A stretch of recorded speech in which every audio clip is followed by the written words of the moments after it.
Bonjour à tous, salam alaikum. Cette vidéo est la deuxième d'une série de 3 vidéos consacrées au nom divin. Donc si vous n'avez pas vu la première, je vous conseille de commencer par elle avant de regarder celle-ci. Elle est disponible directement en commentaire. Les noms divins sont au cœur de notre quotidien et ils nous invitent à aiguiser notre regard pour identifier les différentes manifestations de Dieu et pour y répondre d'une réponse qui sied à sa grandeur. Chaque nom divin est une invitation à la découverte de soi et à la découverte de notre Créateur. Donc, ils sont autant de clés qui permettent d'ouvrir les portes du paradis, à la fois sur terre et dans la vie future. Nous le voyons chaque jour, les gens souffrent. Mais de quoi souffrons-nous exactement? Dieu ne t'a jamais abandonné. Dieu ne s'est jamais éloigné de toi. Dieu te donne à chaque instant toutes les clés nécessaires à ton épanouissement. Alors pourquoi n'ouvres-tu pas ton cœur à ce qu'il te donne? Ce n'est ni de l'argent, ni le prestige, ni la gloire, ni une voiture, ni une maison qui t'apporteront de quoi remplir ce vide au fond de ton cœur.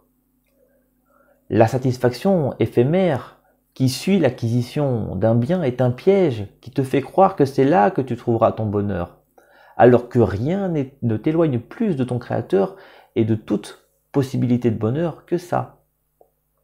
Donc si tu ouvres ton cœur à la lumière de Dieu, que tu cherches sa satisfaction dans tout ce que tu fais, chez toi, à ton travail, avec ta famille, dans tes facilités comme dans l'épreuve, eh bien tu t'autoriseras enfin à vivre la vie des gens du paradis.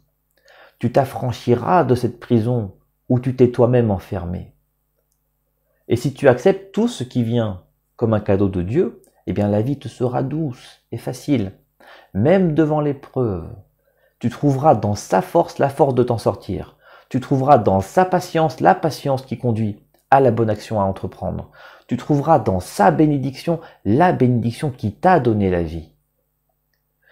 Dans la vidéo précédente, nous avons vu les généralités sur les noms divins et comment les noms divins interviennent dans la relation qui lie le chéir à son élève, dans sa quête de réalisation, dans l'élargissement de sa foi et de sa croyance, dans sa recherche de stabilité. Aujourd'hui, nous allons parler du dhikr, le rappel, et nous allons voir qu'au-delà du dhikr de la parole, il y a le dhikr du cœur et le dhikr du fait. Puis nous verrons la différence qui existe entre wird et warid, ce qui va de nous à Dieu et ce qui vient de Dieu jusqu'à nous. Et dans la vidéo suivante, qui suivra celle-ci, eh bien nous verrons le nom sublime de Dieu et les 5 catégories de noms divins. Alors, les 99 noms divins, 99 clés pour entrer au paradis, c'est parti.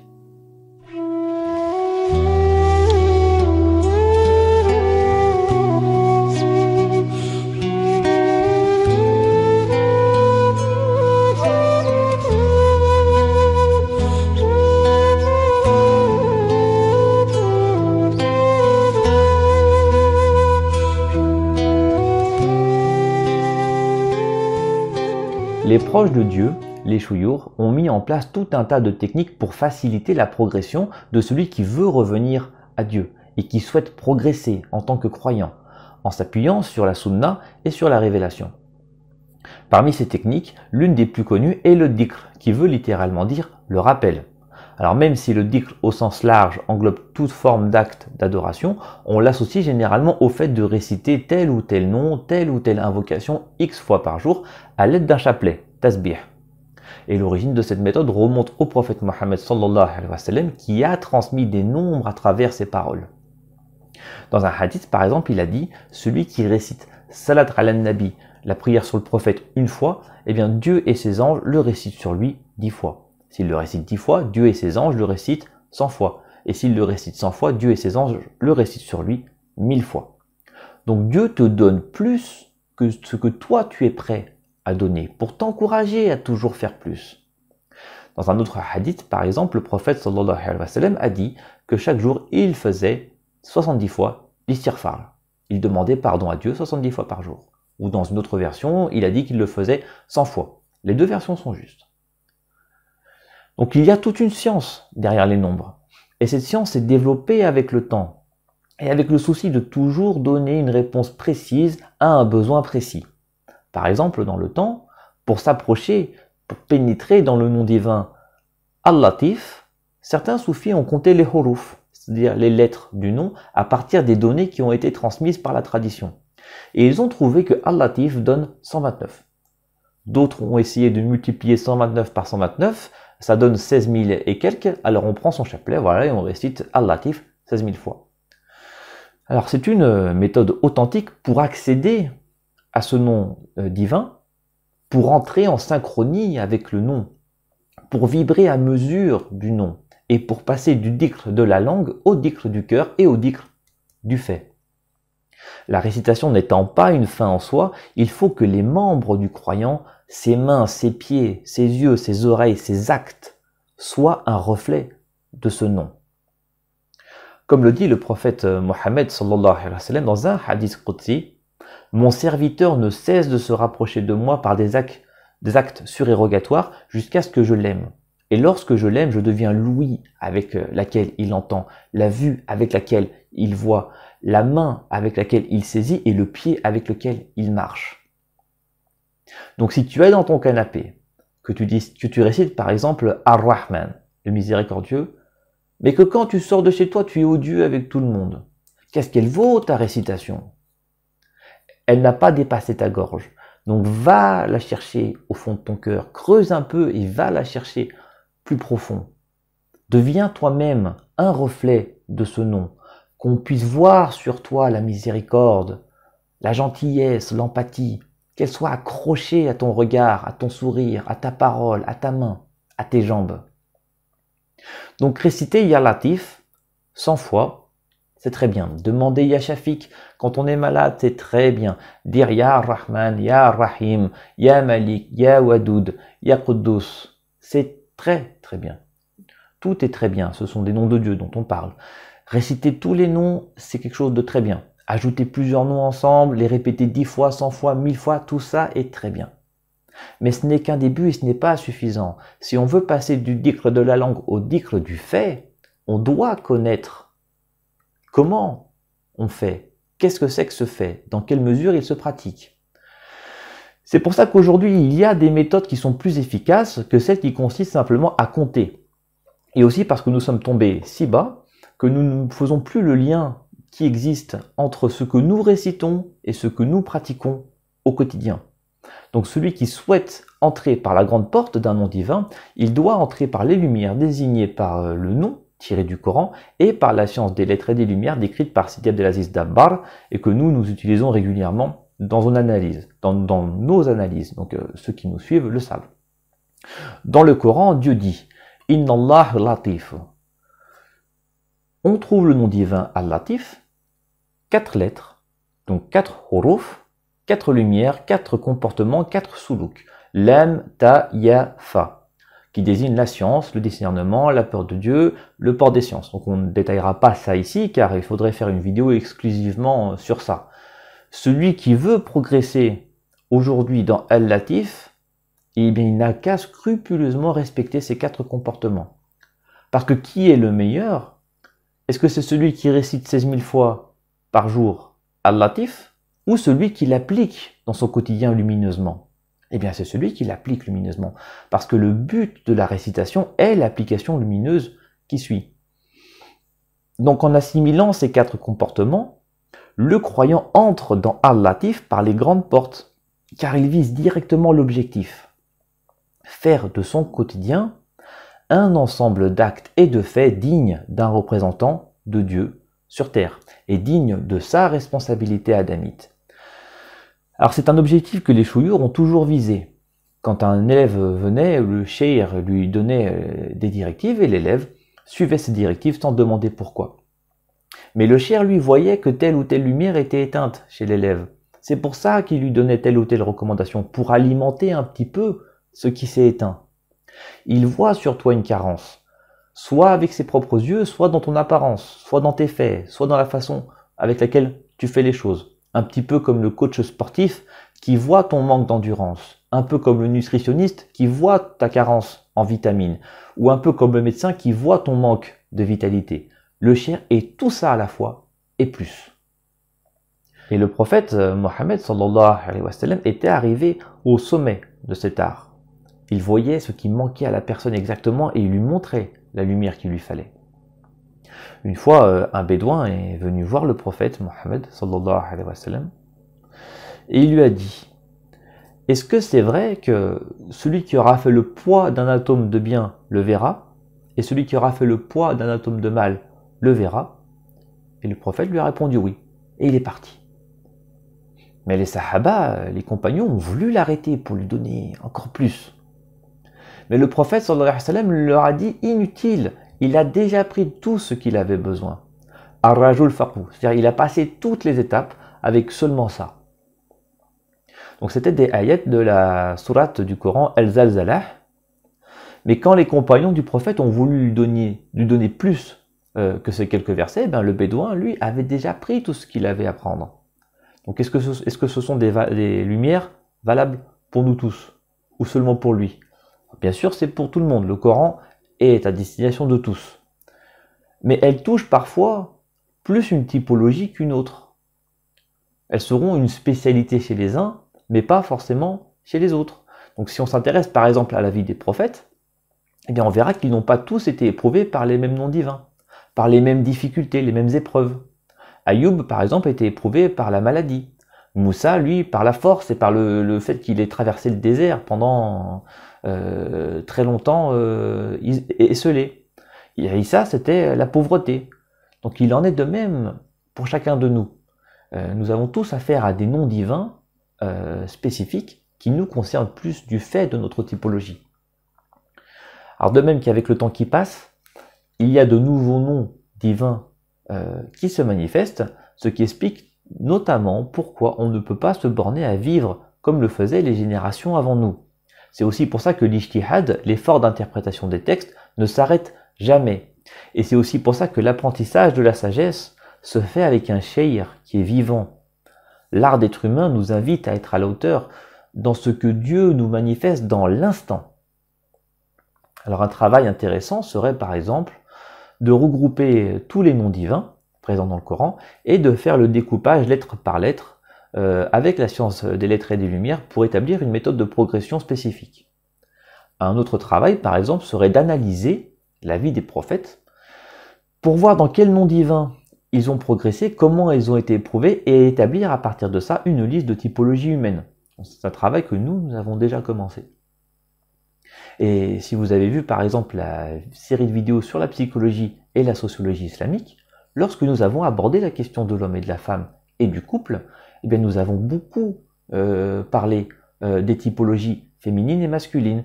Et ce que nous avons vu, bien sûr, s'inscrit complètement dans les noms divins, car il s'agit là aussi du quotidien et de l'art de le vivre. Un autre élément qui est important de comprendre et à avoir dans un coin de sa tête, quand on veut progresser, c'est ce qu'on a dit dans la première vidéo sur les noms divins, quand on a dit que ce n'est pas la personne qui cherche les noms divins, mais que ce sont les noms divins qui cherchent la personne. Alors qu'est-ce que ça veut dire? Eh bien, vois comme tu es tranquillement dans ton quotidien à voguer à tes occupations, lorsque d'un coup vient quelque chose de fort, quelque chose qui te bouscule, eh bien c'est un nom divin qui se manifeste. Alors qu'est-ce que tu vas faire? Soit tu es droit dans tes bottes, tu es préparé, et ta rencontre avec ce nom divin sera grandiose. Tu vas croiser sa route de la meilleure façon. Par exemple, tu es joyeux, tu es bien, et tu reçois des bonnes nouvelles. Ah, c'est le nom divin Al-Basit. Donc tu fais le shukr et le hamd. Tu es sûr que ce que tu reçois ne vient que de Dieu, donc tu le remercies et tu essaies de faire en sorte que ça ne te monte pas trop à la tête. C'est-à-dire tu fais en sorte de ne pas te prendre pour ce que tu n'es pas parce que tu as obtenu. Si au contraire tu fais face à une épreuve ou à une difficulté, tu as perdu quelque chose, c'est le nom divin Al-Qabid.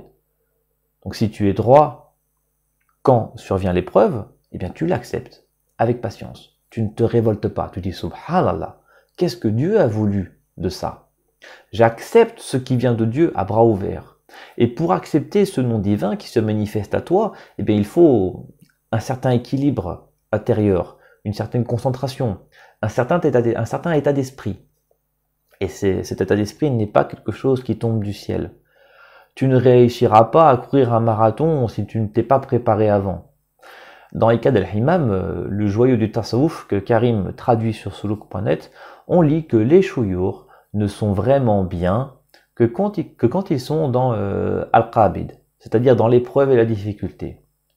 Parce qu'avec les difficultés, ils éprouvent leur foi et leur patience. Alors qu'avec la facilité, ils ont un peu peur. Ils se disent, est-ce que Dieu ne nous a pas donné quelque chose loin de la vérité?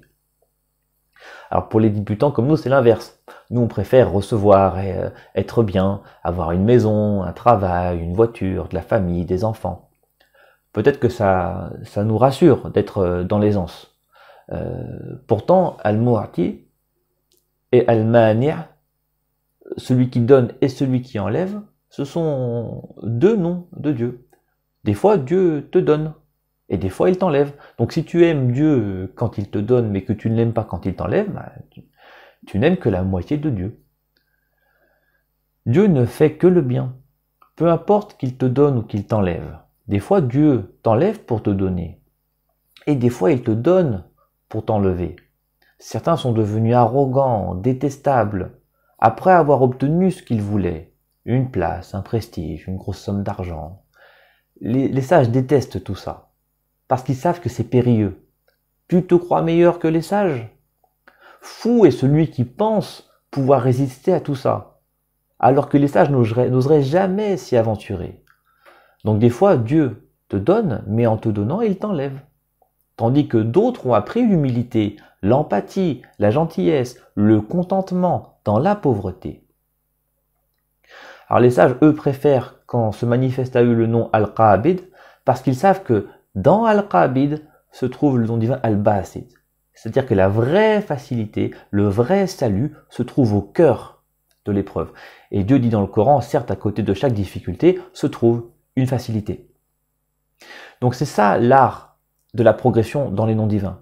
C'est pour ça que le prophète sallallahu alayhi wa sallam dit dans un hadith qudsi: Ô fils d'Adam, j'étais malade et tu ne m'as pas rendu visite. L'homme répondra à la fin des temps, pendant le jugement: Seigneur, comment aurais-je pu te rendre visite alors que tu es le maître des mondes? Dieu lui répondra: Ne savais-tu pas que mon serviteur un tel était malade? Pourtant tu ne lui as pas rendu visite. Si tu l'avais fait, tu m'aurais trouvé auprès de lui. Ô fils d'Adam, je t'ai demandé de me nourrir, et tu ne l'as pas fait. Seigneur, répondra l'homme, comment aurais-je pu te nourrir alors que tu es le maître des mondes? Dieu lui dira: Ne savais-tu pas qu'un tel avait demandé de le nourrir, et pourtant tu ne l'as pas nourri? Si tu l'avais fait, tu aurais trouvé la récompense de ton action auprès de moi. Ô fils d'Adam, je t'ai demandé à boire et tu ne m'as pas abreuvé. Seigneur, comment aurais-je pu te donner à boire alors que tu es le maître des mondes? Dieu lui dira: Un tel t'a demandé à boire et tu as refusé de l'abreuver. Ne savais-tu pas que si tu l'avais abreuvé, tu aurais trouvé la récompense de ton action auprès de moi? Donc quand tu es en difficulté, ce sont des noms divins qui se manifestent. Est-ce que la maladie est venue comme ça? Non, avec l'autorisation de Dieu. Quand tu es face à quelque chose qui te semble insoutenable, mais que tu l'accueilles à bras ouverts, eh bien, les sages disent que c'est à ce moment-là que tu es au plus proche de Dieu. C'est dans cet instant que tu vis Laylat al-Qadr, la nuit du destin. Donc Laylat al-Qadr, c'est une nuit qui arrive une fois par an pendant le Ramadan. Mais chez le vrai itinérant, c'est plusieurs fois par jour. Donc quand le nom divin se présente à toi, tu analyses ce qui arrive et tu lui réponds avec ce qu'il faut. C'est quelque chose qui n'est possible qu'avec la grâce de Dieu, du temps et de l'entraînement. Donc je ne vais pas vous donner dans cette vidéo un manuel et ça y est, dans une semaine, vous êtes prêts. On est tous en train de charbonner durement pour essayer d'y arriver. Mais la tradition prophétique nous rapporte cette histoire. Le prophète sallallahu alayhi wa sallam passait devant une femme qui pleurait. Elle pleurait devant une tombe. Et il s'est approché d'elle et il lui a dit: Crains Dieu et sois patiente. Mais elle lui a répondu: Laisse-moi tranquille, ce n'est pas toi qui a été touché par le malheur qui m'accable. Mais elle ne savait pas que c'était le prophète à qui elle parlait. Et quand on lui a dit que c'était le prophète, donc elle s'est rendue chez lui pour s'excuser. Et elle lui a dit, je ne t'avais pas reconnu. Et lui, il lui répondit, la patience ne se révèle véritablement qu'aux premiers instants de l'épreuve. Donc c'est au moment de l'impact qu'il faut réussir à encaisser, qu'il faut faire preuve de patience, parce que c'est à ce moment-là que tu fais face au non divin. Alors on comprend pourquoi les noms divins nous plongent dans notre quotidien, car c'est vraiment l'art d'être comme Dieu veut que tu sois à chaque instant. C'est aussi pour ça que ce sont les noms divins qui nous cherchent, et ce n'est pas nous qui les cherchons. Notre quotidien, aussi tranquille soit-il, n'est qu'une succession d'imprévus. Quelle maîtrise avons-nous sur ce qui se déroule, sur les jours qui passent, sur le cours de la vie? Aucune. L'homme est un peu comme, on pourrait dire, un bateau en pleine mer. Règle correctement ta voile en fonction du temps de la mer, pour rester sur la bonne route. Mais ce n'est pas toi qui décides du temps qu'il fait. Donc il y a une différence entre le moment où tu fais le tasbih al-latif avec ton chapelet et quand al-latif vient te voir. C'est la différence qui existe entre al-wird et al-walid. Donc tu fais salat, c'est un wird. Tu fais siyam, c'est un wird. Le dhikr, c'est un wird. Al-wird, c'est ce qui vient de toi vers Dieu, que ce soit une prière, un jeûne, une récitation, un jeûne, peu importe. Al-walid, c'est ce qui vient de Dieu vers toi. Donc tous les wirds que tu fais sont des entraînements. Tu es sur ton bateau, tu te prépares à hisser les voiles, tourner la barque pour être prêt le cas échéant. Mais quand se manifeste à toi un nom divin qui bouscule ton quotidien, ça y est, tu es prêt. Donc si tu ne fais rien de tes journées, que tu te laisses vivre, tu te laisses distraire, ne viens pas te plaindre à la moindre petite secousse. Et si elle se semble insurmontable, mais ne viens pas te plaindre. Aujourd'hui, on entend les gens pleurer pour rien. Ah, j'ai perdu mon téléphone. Ah, j'ai cassé mes chaussures. Ah, le monde entier est contre moi. Se réveiller, ouvrir les yeux et sortir de cet enfer dans lequel on a soi-même plongé commence maintenant, tout de suite. En même temps que tu écoutes, tu n'as besoin de rien. Il n'y a rien à payer, il n'y a rien à acheter. Tu n'as pas besoin de récupérer je ne sais quoi, d'allumer je ne sais quoi, d'avoir de la batterie, d'avoir de quoi manger, un beau visage, des muscles qui dépassent ou je ne sais trop quoi. Il n'y a pas 36 routes, il n'y en a que 2. Celle de l'enfer, vécue quotidiennement par ceux qui courent après l'argent, la gloire, le prestige, et qui ne savent même plus pourquoi ils sont là. Ils sont ballottés par le vent, un jour heureux, un jour triste. Et celle du paradis, vécue par ceux qui, depuis toujours, appellent à Dieu, à sa vérité, sa vérité qui se manifeste et qui comble celui qui l'accueille chaque jour. Il n'y a pas de route entre ces deux-là. Les deux sont en opposition et incompatibles, donc c'est soit l'une, soit l'autre. Étudier les noms divins, étudier la religion, ce n'est pas un plus. Ce n'est pas quelque chose qu'on ajoute à autre chose. J'ai ma vie d'un côté, ma religion de l'autre. Non, c'est le cœur de tout ce qui fait la vie. Donc comment pourrions-nous réussir quoi que ce soit dans notre quotidien sans prendre en compte ce qui maintient son existence? Aujourd'hui, plus que jamais, nous devons revenir à la religion. Qu'elle soit l'œil avec lequel on voit, la main avec laquelle on travaille, le cœur avec lequel on reçoit et on donne. Certes, le monde tel que nous l'avons toujours connu est sur le point de changer, est en train de s'effondrer. Les choses vont changer de façon définitive, mais nos actions d'aujourd'hui peuvent encore faire la différence sur ce que sera demain. Et c'est ce qui va conclure cette deuxième vidéo. Dans la prochaine vidéo, nous allons parler du nom sublime de Dieu et de 5 catégories de noms divins. Cette vidéo est disponible en commentaire sous cette vidéo ou bien pendant le générique de fin. Je vous dis à tout de suite pour la suite.